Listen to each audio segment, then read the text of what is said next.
সকালবেলায় বাজারে এসে দেখি যে এই দাদাভাইটা বকখালি থেকে চন্দনেশ্বর দণ্ডিঘাটে যাচ্ছে। তো দেখা মাত্রই আমি ভাবলাম যে এটা সবার সঙ্গে শেয়ার করে দিই। পথে যেতে যেতে দাদার সঙ্গে অনেকের দেখাই হবে। তো দেখা হলে দাদার সঙ্গে কথা বলো এবং পারলে কিছু দাদাকে দিয়ে সাহায্যও করতে পারো।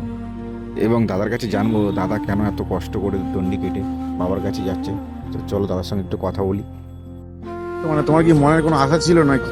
হ্যাঁ, মনে আশা ছিল বাবার কাছে যাবে? আসার মধ্যে অ্যাক্সিডেন্ট হয়েছিল কারেন্টে। অ্যাক্সিডেন্ট হয়েছিল, এখন সুস্থ আছে তো? সুস্থভাবে যাও, ভালোভাবে যাও। হর হর মহাদেব। দাদার সঙ্গে আমি আরও কিছুক্ষণ কথা বলি এবং কথা বলে দাদাকে জিজ্ঞেস করি, দাদা তুমি ডেলি কত কিলোমিটার যাচ্ছ? তো দাদা বললো আমি 2 কিলোমিটার করেই যাচ্ছি।